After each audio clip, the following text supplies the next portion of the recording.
Yara!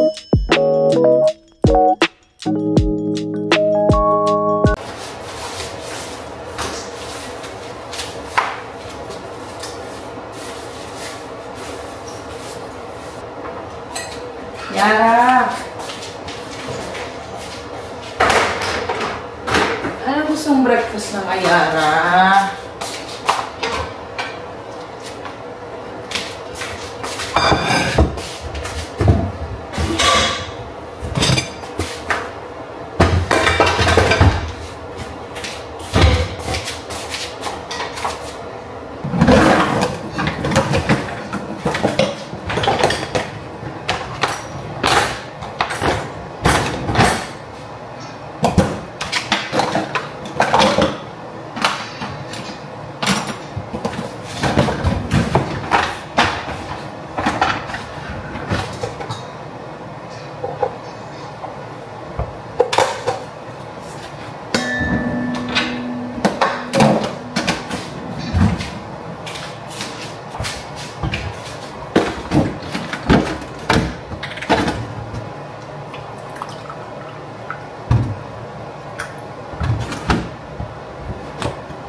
Hello guys, good morning. Luto tayo ng food ng aking baby. Ay.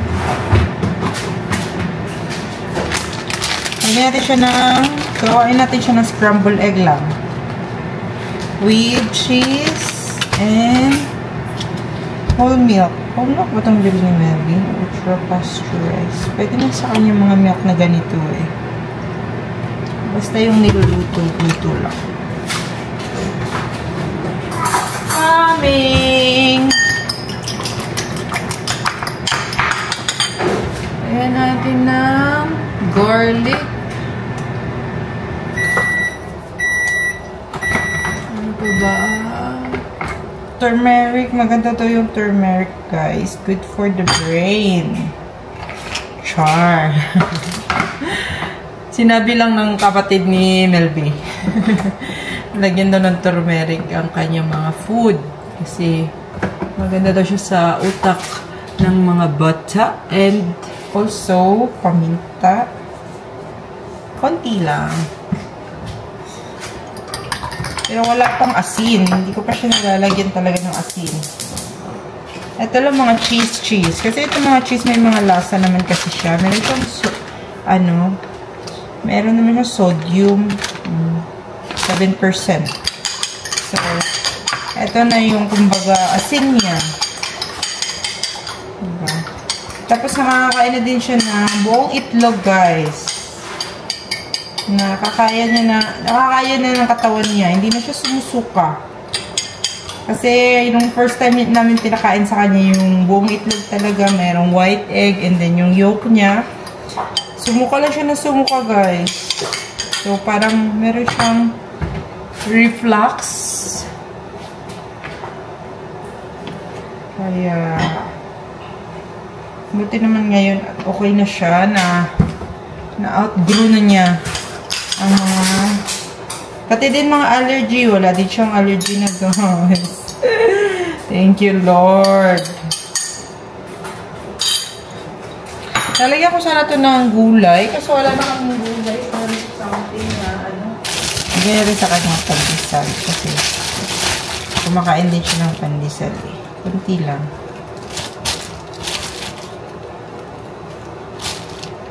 Iinitin natin. Natin lalagay.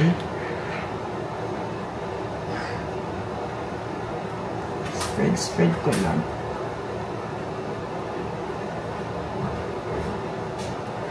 Para matunaw din.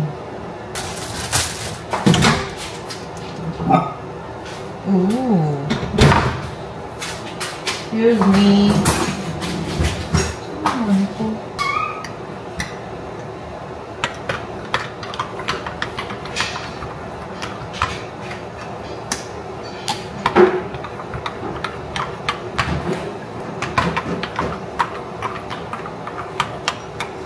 Ako kape at pandesal lang din.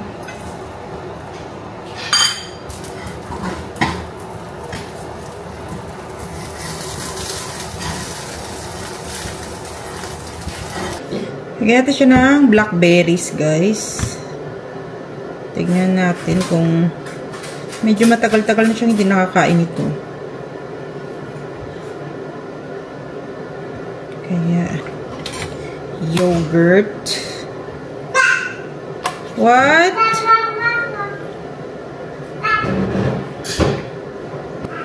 Lagyan natin sa yogurt niya.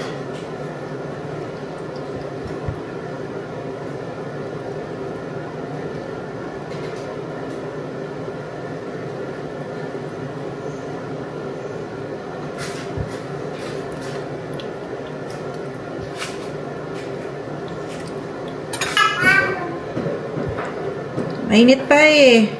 Ano ba yun? Still hot. Ang breakfast today. Suka na dayon? Very, ano ka talaga na. Come on.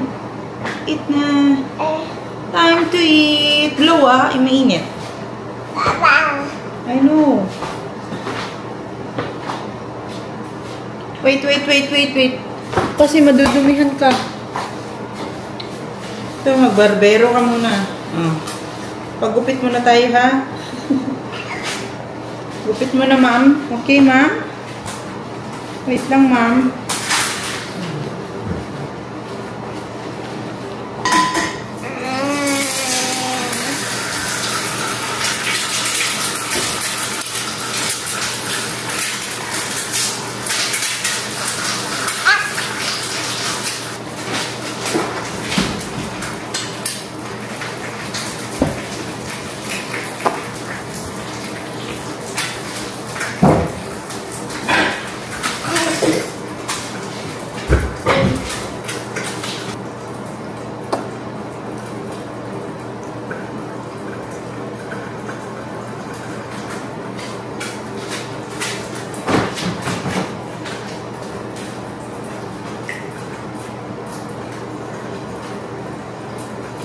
Yay! Good job!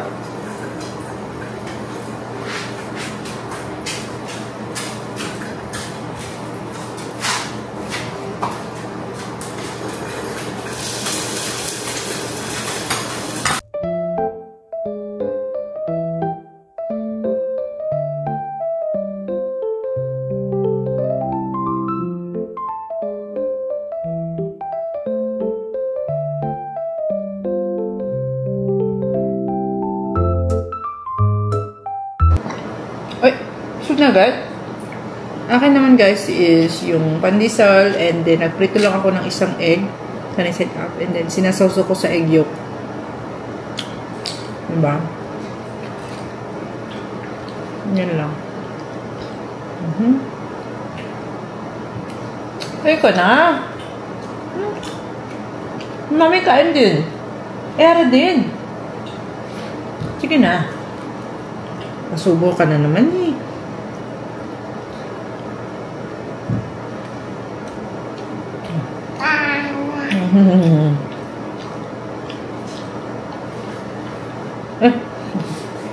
Haba pa ba?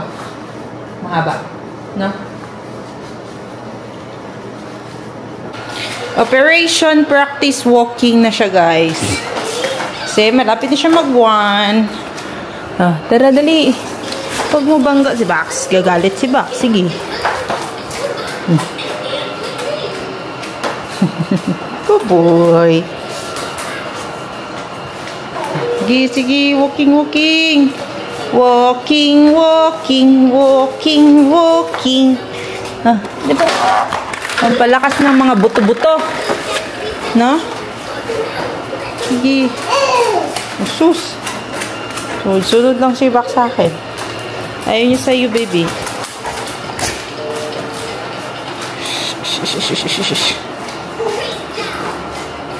Sige. Exercise. No, no, no, no. No touching. Baby, no, no. No. Ala! Karabaw natin yan, baby. Bawal. Kay daddy yan. Ba't kasi nakayuko? Ba't pa tinitingnan yung mga paa mo, matataba? Ano ba yan? Ano ba yung isa? Mahaba? Ay, taas natin para makalakad ka ng mais. Bangga ka na? Nabangga ka na?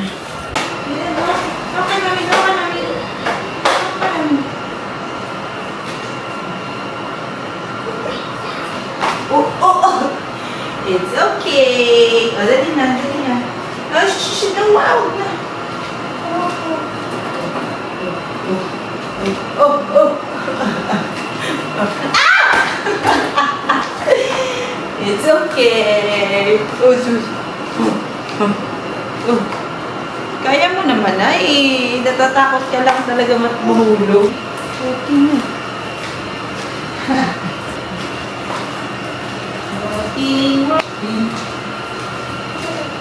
Ba't kasi nakayuko?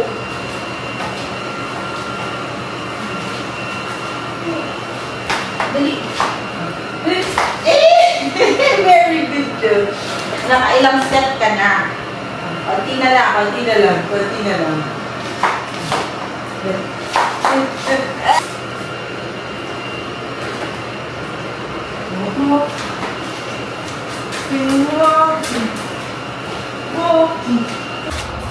Ayan na guys, tapos na kami mag-exercise. Paliguan ko na to kasi mag-alas 11 na. Siya na to umaakit pataas guys, tingnan nyo. Kasi ang bigat na talaga, lalo na pag madami ako dala. So kailangan ko siya na lang talaga umakyat kasi mas mabilis siya. Tingnan nyo naman oh. Parang monkey. Versus. Stir, dali. Good job.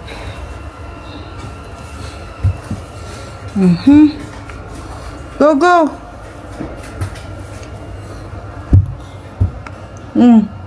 Tingin ka pa dyan. Dali na. Go na. Good. Good girl. Go, go, go.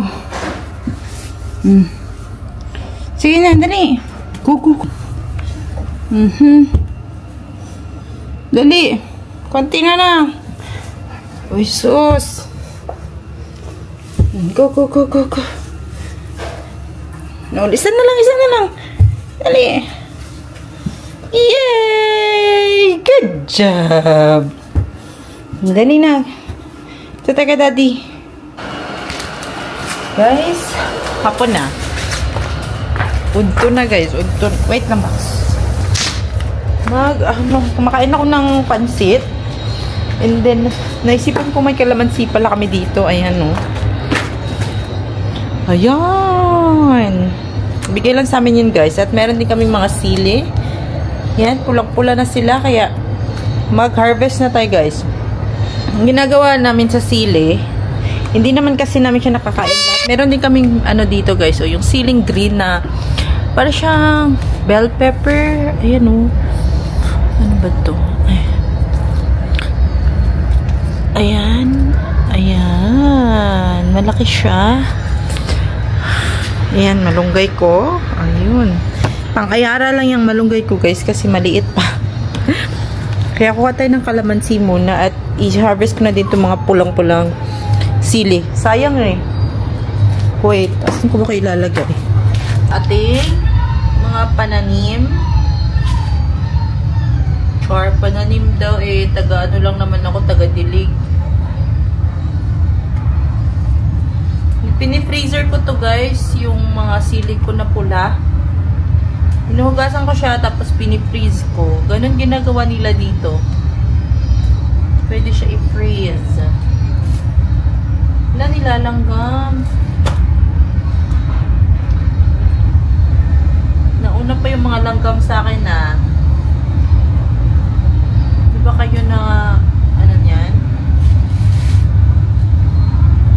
Masarap to gawa ng sinamak, no?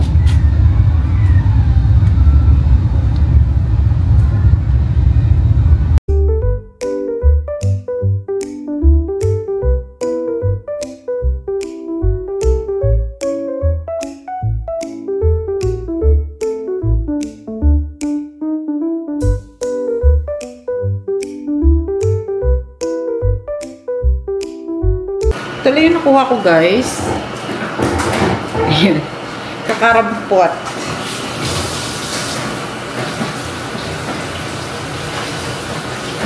Mahal kaya mga sili dito, guys. Grabe, pati kalamansi. Hindi ka makakabili ng ganitong kalamansi dito. Ganyan. Wala. Iba yung ano nila, yung mga lemon. Siguro sa Asian store, mayroon, pero mahal. Kaya, binigyan lang kami nito ng kuya ni Melby. Kumain ako ng pansit, kaya kailangan ko na kalamansi. Nagluluto din ako ng munggo. Kasi, binigyan din kami, guys. Puro bigay yung mga gulay namin dito. Binigyan kami ng dahon ng, ano ba yun? Dahon ng ampalaya. Masarap siya lagyan ng munggo. Ang kapatid ni Melby na dahon ng ampalaya. Kaya lulutuin natin bago masira. O, diba? Nakain ko na yung aking mga tanim-tanim.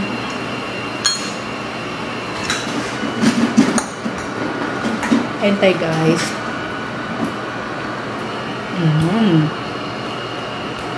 Iba talaga pag kalamansi na ganyan, no? Iba yung taste. Tastes like home.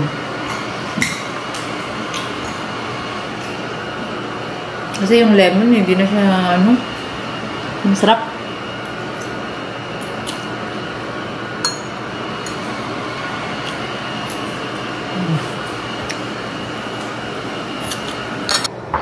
Luto tayo ng ating munggo. Again. Pero parang ang tagal na nun nung nagluto kami. Buti na lang may natira pa akong munggo dyan. Kasi pag napupunta kami sa grocery, guys, lalo sa Asian store, kahit hindi ko siya kailangan ngayon, binibili ko. Kasi alam ko, minsan na kami makakapunta. Kaya marami akong mga stocks kung gusto kong kumain, diba? Hindi ka na maghahanap-hanap pa.